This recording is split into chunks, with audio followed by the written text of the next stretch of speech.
అదే జై భీమ్ ఎందుకు వచ్చిందో కొద్దిగా చెప్తాను, ఎక్కువ చెప్పను. దాన్ని బట్టి మనకు కొంత అర్థమవుతుంది జై శ్రీరామ్ ఏంటని. ఇప్పుడు మనం మహారాష్ట్ర మేము అనేక సార్లు పోయేవాళ్ళం, మేము స్టూడెంట్గా ఉన్నప్పుడు దగ్గర నుంచి కూడాను. అప్పుడు ఆర్పిఐ తరఫున పోతూ ఉండేవాడు. అయితే పోయేటప్పుడు ఏమైంది, మహారాష్ట్రలో అంతా ఇద్దరు కలుసుకున్నారనుకో జై శ్రీరామ్ అనుకుంటారు, అంటే నమస్కారం అన్నట్టు, గుడ్ మార్నింగ్ అన్నట్టు జై శ్రీరామ్ అంటారు. ఈ జై శ్రీరామ్ అన్నది అక్కడ నాగ్పూర్లో ఒక పెద్ద మహాసభ జరిగింది. అది మొట్టమొదట దళితుల యొక్క నిమ్న కులాల యొక్క సదస్సు. అంబేద్కర్ గారు వచ్చారు. అక్కడ ఒక ఆర్గనైజర్ ఉన్నాడు, 10th క్లాస్ పాస్ అయ్యాడంటే ఇప్పుడు బిఏ ఎంఏతో సమానమైనటువంటి చదువుగా లెక్కగా ఉండేది చదువు లేని రోజుల్లో. సో ఆయన ఒక ప్రతిపాదన పెట్టాడు, హరిదాస్ బాబు ఆయన పేరు. ఏం ప్రతిపాదన పెట్టినంటే ఈ రోజు నుంచి మనం జై శ్రీరామ్ అనడానికి వీల్లేదని ప్రతిపాదన పెట్టాడు. ఎందుకు జై శ్రీరామ్ అనడానికి వీల్లేదంటే ఈ శ్రీరాముడు అన్నటువంటి రాజు శంభుకుడైన మన శూద్రుడిని చంపేశాడు. ఎందుకు చంపేశాడు? తప్పు చేశాడా? ఎవరన్నా మర్డర్ చేశాడా? దొంగతనాలు చేశాడా? డికాయిటీ చేశాడా? ఏం చేయలేదు. ఆయన తపస్సు చేస్తున్నాడు ఈ శూద్రుడు. పొరపాటు నా వశిష్ఠుడు అదే దారిని పోతున్నాడు. వాడు చూసి ఎంత గొప్పగా తపస్సు చేస్తున్నాడు అని నమస్కరించాలనుకున్నాడు. నమస్కరించాలని ముందు ఊర్లో అడిగాడు, ఇదేడు కులం వీడిది, శూద్ర కులం అనగానే కోపం వచ్చింది. రాజు దగ్గరికి పోయి శ్రీరాముడి దగ్గరికి, వీడు మన శాస్త్రాలకు, మనుధర్మ శాస్త్రానికి వ్యతిరేకమైనటువంటి ఈ పనులు చేస్తున్నాడు కాబట్టి తపస్సు ఒక బ్రాహ్మణికి ఉన్నది తప్పించి అర్హత వీడికి లేదు శూద్రుడికి అని చెప్పగానే శ్రీరాముడు స్వయంగా తీసుకెళ్ళాడు అడవిలోకి. శ్రీరాముడు నువ్వు తపస్సు చేయడానికి వీలు లేదని చెప్పాడు. అయ్యా నేను ఎవరికి అపకారం చేయడం లేదు, ఆ దేవుడిని నేను మరి ప్రార్థిస్తున్నానంతే, అంతకంటే ఏమీ లేదు. ఏకాగ్రతతో దేవుని ప్రార్థిస్తే నీకేమీ అడ్డొచ్చింది, ఆ వశిష్ఠుడికి ఏమొచ్చింది అని క్వశ్చన్ చేశాడు. తర్వాత వశిష్ఠుడి ముఖం చూసి మరి ఏం చేయాలన్నాడు.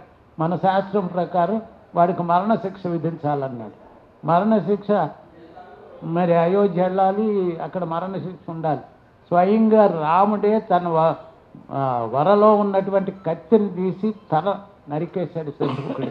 ఇదంతా మనకు తెలిసింది, మనకు చేయడం వేరు. అంబేద్కర్ గారు ఎన్హిలేషన్ ఆఫ్ కాస్ట్లో కుల నిర్మూలన అనే గ్రంథంలో చాలా స్పష్టంగా దీని గురించి రాశాడు. కాబట్టి మనకి తపస్సు చేస్తూ ఒక బ్రాహ్మణుడికి తప్పించి ఒక కింది కులాన వాళ్ళకి అర్హత లేదు అన్న దాని మీద నేను మనిషిని అయినప్పుడు నాకెందుకు అర్హత లేదని దాని మీద వాడు చంపాడు. కాబట్టి మనం ఆయనకి జై శ్రీరామ్ అంటే అర్థం ఏంటి, బాబు ఇలాగ మమ్మల్ని అందరినీ చంపుతానే ఉండు, మేము అర్హత లేదు మాకు తపస్సు చేయడు, ఎడ్యుకేషన్, తపస్సు అంటే జ్ఞానం సంపాదించు, జ్ఞానం సంపాదించే అర్హత లేదు, చదువుకునే అర్హత లేదు, విజ్ఞానం దీనికి అర్హత లేదు, కాబట్టి నువ్వు మమ్మల్ని చంపుకుంటా పోతాడా వీడు అని అక్కడ నుంచి ఎవరు అంబేద్కర్కి ఎందుకు చేయాలో చెప్పాడు. అందరికీ కూడా సమాన అవకాశాలు ఇవ్వాలి. అవకాశాలు ఇమ్మని ఒక సమతా సిద్ధాంతాన్ని, స్వేచ్ఛా సిద్ధాంతాన్ని, మనిషికి స్వేచ్ఛ ఉండాలని, రైట్ టు లైఫ్ అనేది ప్రత్యేకంగా బహుశా మిగతా రాజ్యాంగాల్లో ఉందో లేదో తెలియదు. రైట్ టు లైఫ్ అనేది ప్రత్యేకంగా అంబేద్కర్ గారు ఆర్టికల్ 21లో నీకు జీవించే హక్కు ఉందా అని ప్రత్యేకంగా రాశాడు. ఈ జీవించే హక్కు బేస్ చేసుకుని అనేక జడ్జిమెంట్స్ వచ్చాయి. ఎన్ని రోజులు మనం వీడిని జైల్లో పెట్టాలి, వీడిని ఏ రకమైన శిక్ష విధించారు వీడికి, అట్లాగా ఇటువంటివన్నీ కూడా. తర్వాత చివరికి ఎడ్యుకేషన్, రైట్ టు ఎడ్యుకేషన్ అన్నది ఈ మధ్యన వచ్చింది.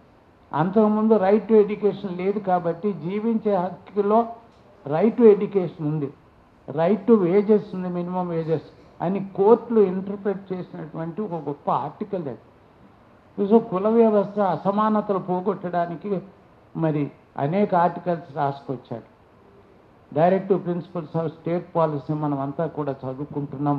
అది సోషలిజం యొక్క ప్రణాళిక, అది రాజ్యాంగ స్థాయిని కల్పించాడు అంబేద్కర్ గారు. మరి దాన్ని తీసేయాలని వాళ్ళ ఉద్దేశం. లేదు, రైట్ ఫండమెంటల్ రైట్స్ ఉన్నాయి, మాట్లాడే హక్కు కూడా ఉండడానికి వీలు లేదు. ఈ రాజ్యాంగం ఉన్నంతకాలం వీళ్ళు మాట్లాడుతూనే ఉంటారు, వీళ్ళంతా డిమాండ్ చేస్తూనే ఉంటారు. ఈ హక్కు లేకుండా చేయాలని మనం ఎన్ని ఉదంతాలో మనం చెప్పుకోవచ్చు. క్వశ్చన్ చేస్తే చాలు ప్రభుత్వాన్ని.